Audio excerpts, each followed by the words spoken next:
Humans are migrants. On the extreme edge of an Asian peninsula called Europe, on a small archipelago, two island nations drift side by side. Their stories share a basic structure. Both were written by many different peoples who arrived from elsewhere over thousands of years. From both too, many left, adding their hands to the stories of peoples far away. Immigration and emigration have been the building blocks of the Irish story. At times, these movements have involved terrible pain. Uninvited colonial aggressors in, fugitives from catastrophe out. Yet, from the effort to build a nationhood comfortable with its nature as the people from somewhere else, has emerged an Irish modernity enriched on the contributions of immigrants, and whose diaspora enriches the world in turn.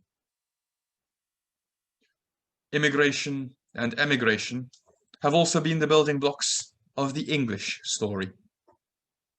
Alas, there is a nation which never came to terms with its nature, instead retreating behind an imagined paradoxical fortress, the island country.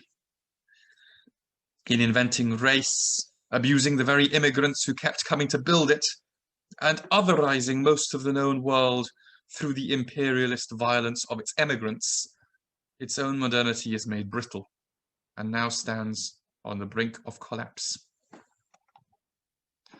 Humans are migrants. All societies are either wholly or partly built upon migration.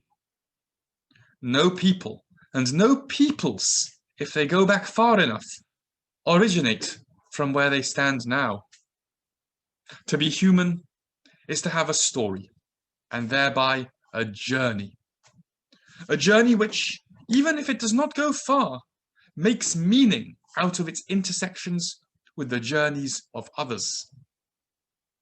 Every people in the world, then, is to some extent like the Irish and the English. That is, defined by movements in and movements out, of people, of things, of ideas, with all the challenges and opportunities of how to write them into your story for the better. Ethnicity is imaginary. There is no homogeneous society, no monolithic culture. Every journey is unique. Every person is unique. Diversity is the first fact of what it means to be human. But so too, first equal is common humanity. All categories of people, all notions of in-groups and out-groups, of gender, of race, of class, and so forth, are in the first instance meaningless. They have only the meanings we have given them, most often in error, for we all have more in common than in contrast. We each have a journey. We each deserve to live in a love-based world as sovereigns of our own bodies. And we all hurt when we bleed. The story of humanity together is a story of migration. Our emergence from Africa, our long journeys into Europe, Asia, and across to the Americas, our great voyages along the Silk Road and upon the Indian Ocean trade routes, the migrations of the Austronesian peoples across the Pacific, the Vikings across the Atlantic, the people of the steppes into Europe, the Bedouin across North Africa, and alas, more problematic movements like the Mongol conquests and the European colonial empires. For better and for worse, every aspect of the world in which we live today is built upon migration. So it will always be, and the task of making it work well for everyone falls to us all. Our minds travel where our feet cannot. Even sitting in one spot in a living room or a library, a train carriage or a prison cell, We grow ourselves by journeying far away through books, films, video games, the internet, or imagination alone. As humans, we imagine our realities. Nations, religions, companies, calendars, even our favorite sports teams. These exist first and foremost only in our minds, such that to participate in them is to cast our imaginations on journeys of unification with millions of other participants we will never physically meet. As a wise poet once said, everything passes on and everything remains, but our lot is to pass on, to go on making paths across the sea and across worlds. In every land, in every individual, a universe, and all universes are connected.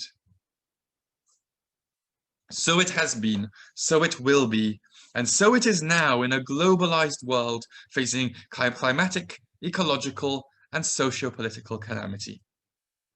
A world, that is, where these same existential challenges loom upon us all and make plain, more than ever in history, our shared humanity.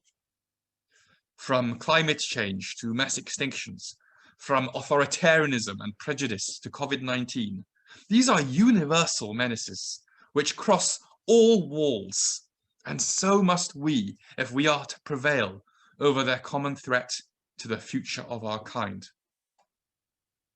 In a world with an unhealthy fixation with walls, to cross from world to world brings great vulnerability.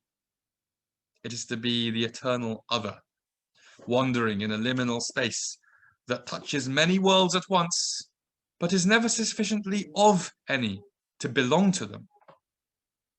In liminality, there is danger, alienation, and pain, but also incredible power. You belong in no world, but can draw on your experiences of them all. To walk in this liminal space is to become conscious of the water of which the fish knows nothing.